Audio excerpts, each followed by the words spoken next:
Motivation principale. Alors des détails. Des détails. Donc d'abord en 2010, nous faisons chaque fois ces statistiques. Donc en 2010, il y avait 60% de chrétiens qui ont visité Israël à partir de la France, 24% de juifs et 16% les autres. Incroyable. On a vraiment l'impression que c'est inversé quand on regarde. Inversé, c'est justement. J'ai commencé ça pendant ma période à Paris. J'ai commencé je vous l'ai dit avant que le programme ne commence, que je me suis adressé directement au secteur de loisirs non juifs.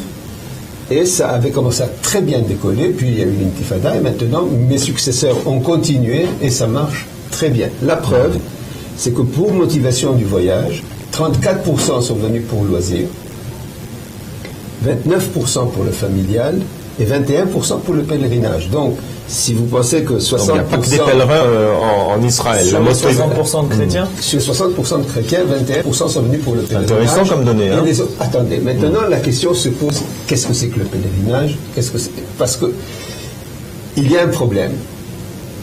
Il y a des gens qui disent, tout chrétien qui vient en Israël est un pèlerin, et ils n'ont pas tort. Parce qu'en fait, une des raisons, certainement, pour laquelle ils ont choisi Israël, c'est le fait que dans leurs écoles, le catéchisme, à la maison, partout, il y avait cette Israël, la Terre Sainte. D'accord.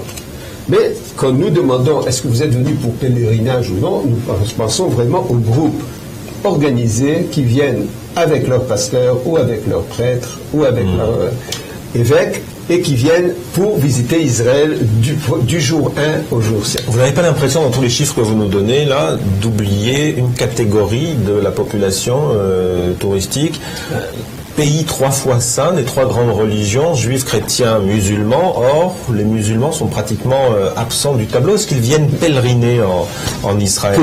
Peu, mais c'est pour des raisons politiques. Ça n'a rien à voir avec la religion, ça n'a rien à voir avec...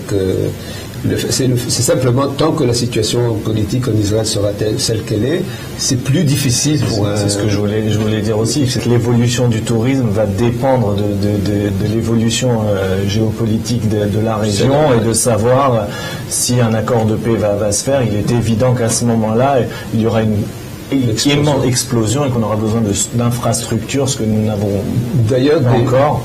D'ailleurs, déjà, si vous pensez... Alors, s'il y a des visiteurs musulmans, il y en a quelques-uns dans la catégorie entre 1 à 16%. À partir de la France. Ils viennent d'où? Voilà, oui. Ils viennent de la France. Je parle de la France maintenant. Mais il faut se rappeler, par exemple, si vous pensez... je ne sais pas si vous promenez, par exemple, beaucoup à Jérusalem, même si vous y habitez, il faut se promener aussi. Eh bien, après la déclaration de paix avec la Jordanie, et depuis, vous avez tout le temps à Malcha des touristes jordaniens qui viennent faire leurs achats. Malcha, c'est le grand centre commercial de Jérusalem. Et donc, vous voyez toujours, maintenant ça se voit moins, mais après la déclaration de paix, après l'accord de paix, il y avait vraiment, on les voyait. Alors voilà, un tourisme qui est rythmé par les avancées ou les reculades politiques, ou en tout cas par la situation, la question de sécurité. C'est rythmé par ça, c'est clair. Vous le sentez encore aujourd'hui? Oui, on peut dire que les derniers événements dans la région ont eu un certain effet de freinage, on va dire, de ce qu'on espérait pour l'année 2011. Mais alors moi je pensais que c'était l'inverse. Moi je pensais que c'était l'inverse justement, parce que quand des millions de touristes ne vont plus en Égypte, quand ils ne visitent plus la Jordanie moyennement et ne visitent plus la Syrie, est-ce que c'est Israël qui récupère ce contingent-là? Pas vraiment. Je vous répondrai que le Maroc a perdu 38%, la Tunisie 61%, l'Égypte 68% et 90% la Jordanie, de touristes en moins. Mais qui a gagné? Les Canaries, 131% de plus, Madère, 127% de plus, la Sardaigne, 53%, etc. Donc quand ça va mal pour les voisins d'Israël, ça va mal pour tout le prochain. 5% de plus, qui ne veut pas dire grande chose. Ouais, c'est déjà pas mal. Non, ça veut dire qu'on aurait pu penser que ça aurait pu aussi avoir une influence. Mais il y a... Alors je me rappelle, il y a 10 ans, on disait, quand Israël accueillera son 2 millionième touriste, on sonnera du tocsin. Aujourd'hui, on est à quoi? 3,5 millions de visiteurs en Israël. Israël. C'est dû à quoi, selon vous, aux professionnels du tourisme là-bas, perchés au ministère à Jérusalem, qui ont compris comment il fallait attirer le chaland?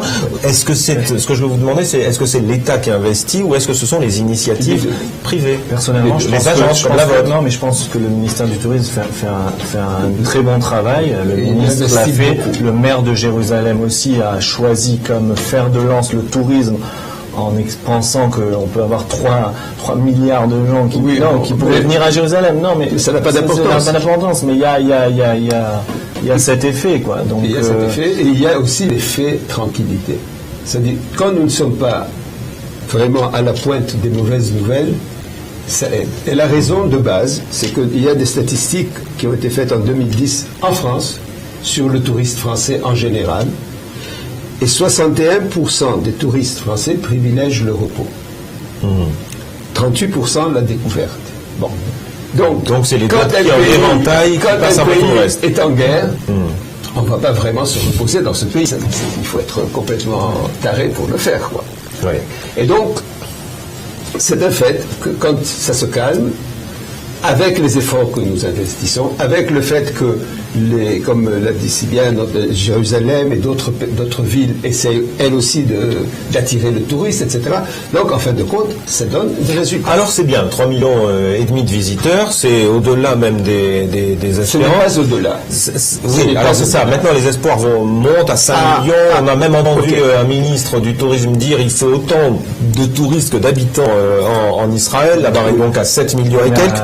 Mais tout de même. La question que je vous pose, dans ce pays-là, qui a tant à proposer aux 3 religions, y compris à ceux qui viennent, comme vous le disiez, se reposer, comment se fait-il qu'il n'y ait que 3,5 millions de visiteurs, alors qu'à Chypre, où il n'y a que des plages, et finalement très peu d'histoire, pardonnez-moi, mesdames et messieurs les Chypriotes, il y a 5 millions de visiteurs là-bas. Ça se trouve à quoi? À 50 km à vol d'oiseau d'Israël, 100 km?